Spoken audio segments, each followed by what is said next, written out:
Assembly సమావేశాలు ప్రారంభంతోనే హాట్‌గా జరుగుతున్నటువంటి నేపథ్యం. ముఖ్యంగా జగన్మోహన్ రెడ్డి కూడా అసెంబ్లీకి వచ్చినటువంటి పరిస్థితులు. మరోవైపు కూటమి ప్రభుత్వం ఏదైతే ఉందో బడ్జెట్ అనేది చాలా కీలకంగా ఉంది, చాలా అద్భుతంగా ఉంది అని చెప్తున్నటువంటి పరిస్థితులు.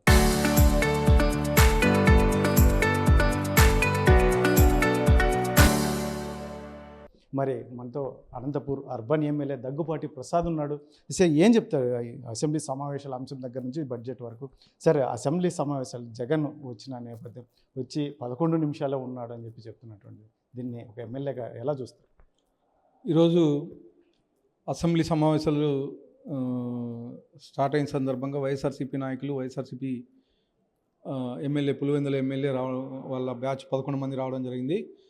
కేవలం 11 మంది వచ్చి 11 నిమిషాలే ఉండి అలాగే గవర్నర్ని కించపరిచే విధంగా పేపర్లు చింపేసి గవర్నర్ మీద విసిరి, అంటే రాజ్యాంగాన్ని కించపరిచే విధంగా ప్రవర్తించడం జరిగింది. కేవలం అది యాదృచ్ఛికము ఏమో కానీ మరి 11 నిమిషాల్లో వెళ్ళిపోవడం అనేది కానీ వాళ్ళకంటే ఆ 11 అనేది అచ్చొచ్చినట్లుంది. అంటే గతంలో ఎలక్షన్ జరిగినప్పుడు కేవలం 11 సీట్లు మాత్రమే వచ్చాయి. వాళ్ళ శాలరీస్ కోసం, అంటే అసెంబ్లీ స్టార్ట్ అయిన రోజు రావడము, గవర్నర్ ప్రసంగానికి అడ్డం తగలడము, కేవలం ఆ పేపర్లు చింపడం, వదిలేయడం. కానీ ఈసారి కేవలం 11 నిమిషాలే అసెంబ్లీలో ఉండి వెళ్ళిపోవడం జరిగింది. వాళ్ళకి ఆ 11 నంబర్ అనేది పులివెందుల ఎమ్మెల్యే జగన్మోహన్ రెడ్డి గారు కలిసి వచ్చినట్లు ఉంది. అంటే ముఖ్యంగా వాళ్ళు ఏదైతే ఉందో మీరు చెప్తున్నట్టుగా గవర్నర్ ప్రసంగాన్ని అడ్డుకోవడమో, లేదంటే ఆ రకంగా బాయ్కాట్ చేసి వెళ్ళిపోవడం అనేది మీ కూటమి ప్రభుత్వాన్ని ఎదుర్కోలేకనా, లేక ఏంటి అసలు వారి ప్లాన్ ఏంటి సార్? ఖచ్చితంగా అంటే దీనికంటే గత 5 ఏళ్లలో ఈయన ముఖ్యమంత్రిగా ఉన్నప్పుడు అనేకమైనటువంటి విధ్వంసకరణ పాలన సాగించారు. అంటే మద్యం స్కామ్ తీసుకుంటే దాదాపు 3,500 కోట్ల రూపాయలు ఈరోజు బయటపడే పరిస్థితి. అలాగే మొన్న కల్తీ లడ్డు, అంటే హిందూ మనోభావాలను దెబ్బతినే విధంగా కల్తీ లడ్డు దాదాపు 250 కోట్ల స్కామ్. అంటే ఈ స్కామ్లన్నీ బయటకు వస్తున్నాయి, మేము కూర్చొని ఫేస్ చేయలేమని చెప్పేసి ఈ నాటకానికి మొదలుపెట్టారు. అంటే వాళ్ళకి తెలుసు, మేము గతంలో 5 ఏళ్లలో అనేకమైనటువంటి స్కామ్లు చేశాము, విధ్వంసకరణ పాలన సాగించాము. అంటే మా ముఖ్యమంత్రి వర్యులు 7 శ్వేతపత్రాలు రిలీజ్ చేస్తే ఆ శ్వేతపత్రాల్లో క్లియర్గా తెలుస్తుంది ఒక్కొక్క డిపార్ట్మెంట్లో 100 రూపాయలు మిగిలిచ్చిపోయారు. అంటే భయంకరమైన అప్పులు చేసి, అలాగే కేంద్ర ప్రభుత్వం ఇచ్చేటువంటి పథకాలు సరిగా వాడకపోగా వచ్చినటువంటి కేంద్ర ప్రభుత్వం నుంచి వచ్చినటువంటి డబ్బుల్ని వాళ్ళ ఇష్టానుసారము డిపార్ట్మెంట్లు మారుస్తూ అనేకమైనటువంటి స్కాములు చేస్తూ ఈరోజు చేయడం, అవన్నీ ఎదుర్కోలేక ఈరోజు అసెంబ్లీలో కూర్చోలేకపోతున్నారు. ఎందుకంటే ఏ చిన్న అంటే చిన్న రాజకీయం తెలిసినోడు కానీ జగన్మోహన్ రెడ్డి స్కాములు చేశాడు ముఖ్యమంత్రిగా ఉన్నప్పుడు. అవన్నీ చెప్పదలసి వస్తుంది, అంటే అడుగుతారు, మేము చెప్పాల్సి వస్తుందని చెప్పేసి అసెంబ్లీలో కూర్చోలేక ఈ నాటకానికి తెరదించారు. ముఖ్యంగా గవర్నర్ ప్రసంగం జరుగుతున్నట్లుగానే పేపర్లు చింపేసి రాజ్యాంగాన్ని కించపరిచే విధంగా ప్రవర్తించడం అనేది వాళ్ళ విజ్ఞతకే వదిలేస్తాం. ముఖ్యంగా ప్రతిపక్ష హోదా అయితే అది ప్రజలు ఇవ్వాలి అని చెప్పి కూటమి ప్రభుత్వం చెప్తున్నారు, వాళ్ళు ప్రతిపక్ష హోదా అడుగుతున్నారు. కాకపోతే ఇవన్నిటికి కాకుండా సమయం కూడా ఇవ్వరు అని చెప్పి జగన్మోహన్ రెడ్డి బృందం చెప్తున్నారు. మీరు ఓవరాల్గా చెప్పొచ్చు కదా, మీకు తగిన సమయం ఇస్తాం, రండి మాట్లాడదాం, మీకు ఎంత సమయం కావాలో అన్నట్టుగా మీ వైపు నుంచి మీ కూటమి ప్రభుత్వం నాయకులు మీ అధినాయకులతో మాట్లాడుకొని ఈ సమయం మాట్లాడితేనే కదా, ప్రతిపక్షం ఉంటేనే కదా మీకు కూడా మీరేం చేస్తున్నారు, ఇలాంటి వాళ్ళ తప్పులు ఏం చేశారు, ఇవన్నిటి కూడా ఒక కూలంకషంగా చర్చించడానికి అవకాశం ఉంటుంది. ఖచ్చితంగా ప్రతిపక్ష హోదా అనేది ప్రజలు ఇస్తే వచ్చేదండి. కనీసం అంటే 175 సీట్లు ఉన్నప్పుడు 20 సీట్లన్నా కనీసం గెలిస్తే ప్రతిపక్ష హోదా వస్తుంది. కానీ కేవలం 11 సీట్లు మాత్రమే ఉన్నాయి. అది ప్రజలు ఇచ్చేది ప్రతిపక్ష హోదా. ఆయన ఎమ్మెల్యే కదా, మేము ఎమ్మెల్యేలే, మాకు కానీ అవకాశం ఇస్తున్నారు, స్పీకర్ గారు అవకాశం ఇస్తున్నారు, మేము మాట్లాడుతున్నాం, మీరు కానీ వచ్చి అడగండి. మా ముఖ్యమంత్రి వర్యులు అసెంబ్లీ సాక్షిగా చెప్పారు, మీరు వచ్చి కూర్చోండి, మీకు ఎంత టైం కావాలో చెప్పండి, మేము ఇస్తాము, ప్రజల సమస్యల మీద చర్చిద్దామనే దాంట్లో మా ముఖ్యమంత్రి వర్యులు, అలాగే శాసనసభ వ్యవహారాల శాఖ మంత్రి గారు, స్పీకర్ గారు క్లియర్గా చెప్పారు. కానీ వీళ్ళు మా చేసిన స్కామ్లు ఎక్కడ బయటపడతాయని చెప్పేసి, ఎక్కడ ప్రజలకు సమాధానం చెప్పాల్సి వస్తుందో అని చెప్పేసి వీళ్ళు రాకుండా ఉన్నాము. కేవలం ఆ సమాధానం చెప్పవలసి వస్తుందని చెప్పేసి మాకు ప్రతిపక్ష హోదా ఇవ్వాలని చెప్పేసి తప్పించుకోవడం జరుగుతూ ఉంది. సార్, ముఖ్యంగా మన జిల్లా మంత్రి అయినటువంటి పయ్యావుల కేశవ్ గారు ప్రవేశపెట్టినటువంటి ఏదైతే ఉందో బడ్జెట్ అనేది ఎలా ఉండదు? మీ కూటమి ప్రభుత్వం అయితే అద్భుతంగా ఉంది అంటున్నారు, బయట నాయకులు అయితే మాత్రం పెదవిరుస్తున్నారు, దీని మీద ఏం చెప్పారు? ఖచ్చితంగా అండి. దేనికంటే మన అనంతపూర్ జిల్లా వాసి, మన అనంతపూర్ మంత్రివర్యులు పయ్యావుల కేశవ్ గారు 3వ సారి బడ్జెట్ ప్రవేశపెట్టడం జరిగింది. ఈ ఘనత అనంతపురానికి ఫస్ట్ టైం అనంతపురం జిల్లాకు ఫస్ట్ టైం రావడం జరిగింది. ఎందుకంటే మూడోసారి బడ్జెట్ పెట్టడం జరిగింది. దాదాపు 3 లక్షల కోట్లకు పైగా ఈరోజు బడ్జెట్ ప్రవేశపెట్టడం జరిగింది. అది మన జిల్లా వాసికి దక్కడం అనేది నిజంగా చాలా అదృష్టంగా భావిస్తున్నాను. అలాగే ముఖ్యంగా మన జిల్లావాసి మంత్రివర్యులు పయ్యావుల కేశవ్ గారు రైతుల పక్షపాతి, రైతు కుటుంబం నుంచి వచ్చినాడు కాబట్టి దాదాపు వ్యవసాయ శాఖకి దాదాపు 55,000 కోట్లకు పైగా కేటాయించడం జరిగింది. అలాగే అన్ని రకాలుగా అంటే రాయలసీమ వెనుకబడిన జిల్లా హార్టికల్చర్కి సపరేట్ ఒక ఫండ్ పెట్టడం అనేది ఈసారి చాలా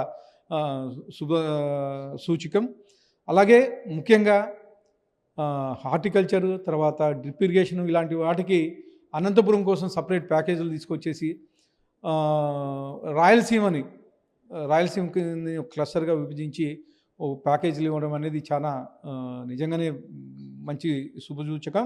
ముఖ్యంగా అనంతపురం లాంటి జిల్లాల్లో అంటే హంద్రీనివా లాంటి కాలంని తీసుకొచ్చి ఈరోజు కేవలం 100 రోజుల్లోనే అంటే వాటర్ కెపాసిటీని ఇంతకుముందు 1800 క్యూసెక్లు మాత్రమే వచ్చాడు. ఈరోజు 4000 క్యూసెక్లు మొన్న సమ్మర్లో చేసేసి ఇక్కడ నుంచి కర్నూలు నుంచి దాదాపు కుప్పం వరకు నిలిపోయే విధంగా మా ముఖ్యమంత్రి వర్యులు నారా చంద్రబాబు నాయుడు చేయడం చాలా గొప్ప వరంగా భావిస్తున్నాం రాయలసీమకి. అలాగే రాయలసీమ మీద ప్రత్యేక దృష్టి పెట్టి ఈరోజు రైతాంగాన్ని హార్టికల్చర్ హబ్ని తీసుకురావడం అనేది చాలా గొప్ప విషయము. దీనికి ప్రత్యేకంగా మా అనంతపురం జిల్లా ప్రజల తరపున మా ముఖ్యమంత్రి వర్యులకు అలాగే ఫైనాన్స్ మినిస్టర్ కేశవ్ గారికి ధన్యవాదాలు తెలుపుతున్నాను. సార్ మీరు చెప్తున్నారు ఇప్పుడు ఏదైతే ఉందో హార్టికల్చర్కి పెద్ద ఎత్తున బడ్జెట్ కేటాయించారని, దీంతో ఏదైతే ఉందో ముఖ్యంగా అనంతపురం జిల్లా వ్యాప్తంగా వలసలు వెళ్ళే కార్యక్రమానికి ఇక్కడ నుంచి అది పూర్తిగా ఆగిపోయే పరిస్థితులు ఉండే అవకాశం ఉంటుంది. ఖచ్చితంగా అండి. గత 5 ఏళ్లతో పోల్చుకుంటే ఈ 2 ఏళ్ళు చాలా వలసలు తగ్గిపోయాయి. ముఖ్యంగా అనేకమైనటువంటి ఇండస్ట్రీస్ తీసుకొస్తున్నారు. సోలార్ అయితేమి, తర్వాత ఆటోమొబైల్ అయితేమి, తర్వాత డిఫెన్స్ లాంచ్ ఇండస్ట్రీస్ మా యువ నాయకుడు నారా లోకేష్ గారు ఆల్రెడీ అనంతపూర్లో గ్రౌండ్ చేయబోతూ ఉన్నారు. ఖచ్చితంగా అలాగే హార్టికల్చర్ గత 10 ఏళ్ల కిందటకి ఈరోజుతో పోల్చుకుంటే దేశంలోనే నెంబర్ 1గా అనంతపూర్ ఫ్రూట్ పోతూ ఉంది. నెంబర్ 1 హార్టికల్చర్ హబ్గా అనంతపూర్ని తయారు చేశారు. అది కేవలం ముఖ్యమంత్రి నారా చంద్రబాబు నాయుడు గారి వల్లే. అలాంటి చోట మళ్ళీ ఈరోజు అనేకమైనటువంటి అంటే రైతు ఆధారిత బేస్డ్ ఇండస్ట్రీస్ తీసుకొస్తున్నారు, ఫ్రూట్ ఆధారిత బేస్డ్ ఇండస్ట్రీస్ తీసుకొస్తున్నారు. ఖచ్చితంగా వలసలు 100% తగ్గిపోతాయి. మీ అధినాయకుడిని అంబటి రాంబాబు చేసిన వ్యాఖ్యలపై పెద్ద ఎత్తున కూటమి నాయకులు కార్యకర్తలు దుమారం రేగినటువంటి నేపథ్యం. అయితే జగన్మోహన్ రెడ్డి దాన్ని ఏమన్నాడు, ఏమీ అనలేదు. తర్వాత పశ్చాత్తాపడ్డాడని జగన్మోహన్ రెడ్డి మాట్లాడారు. దీన్ని ఎలా చూస్తారు ఒక ఎమ్మెల్యే?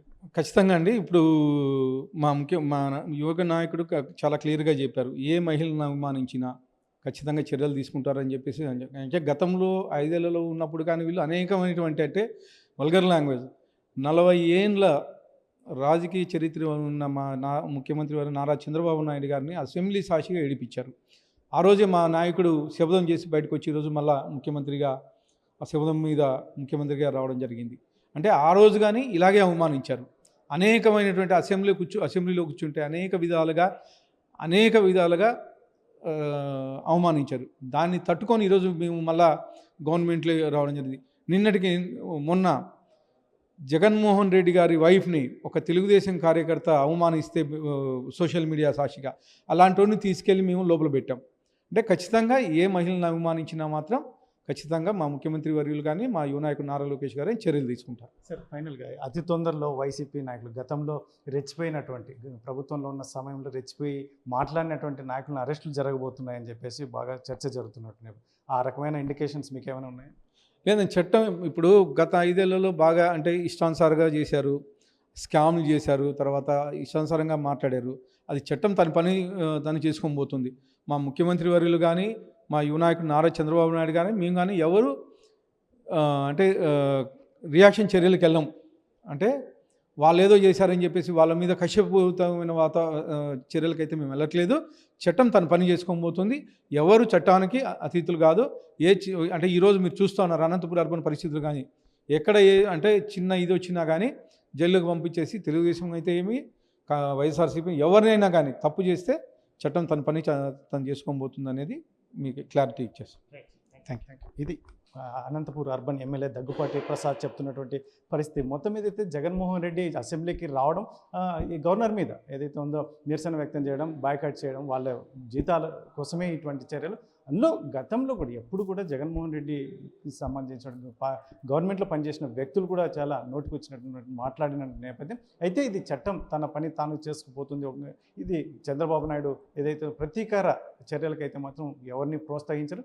మరొక అంశం ముఖ్యంగా అనంతపురం జిల్లాకు చెందినటువంటి మంత్రి పయ్యావుల కేశవ్ ప్రవేశపెట్టినటువంటి బడ్జెట్ చాలా అద్భుతంగా ఉండబోతుంది. ముఖ్యంగా రైతాంగాలకు ఖర్చు, ఎందుకంటే ఇక్కడ ప్రాంత ప్రజల వలసలు వెళ్లకుండా మాత్రం ఆయనకు, ఎందుకంటే కింది స్థాయి దిగువ స్థాయి నుంచి అన్ని పరిస్థితులు తెలిసినటువంటి మంత్రి పయ్యావుల కేశవ్ కాబట్టి ఖచ్చితంగా ఈ బడ్జెట్లో అన్ని రంగాలకు ఆమోదయోగ్యంగా ఉంటుంది అని చెప్పేసి అనంతపూర్ అర్బన్ ఎమ్మెల్యే దగ్గుపాటి ప్రసాద్ చెప్తున్నటువంటి పరిస్థితి. కెమెరా పర్సన్ సుధాకర్తో చెల్లాకి నాయుడు, RTV, అనంతపురం. చరిత్ర సృష్టించినోడు ఇప్పుడు ఆ చరిత్రని తిరగరాయబోతున్నాడు. అబద్ధాల గోడల్ని బద్దలు కొట్టి నిజాలను రాగా మీ ముందుంచబోతున్నాడు. నిజమైన వార్తల కోసం వెంటనే డౌన్లోడ్ చేసుకోండి రా యాప్ని.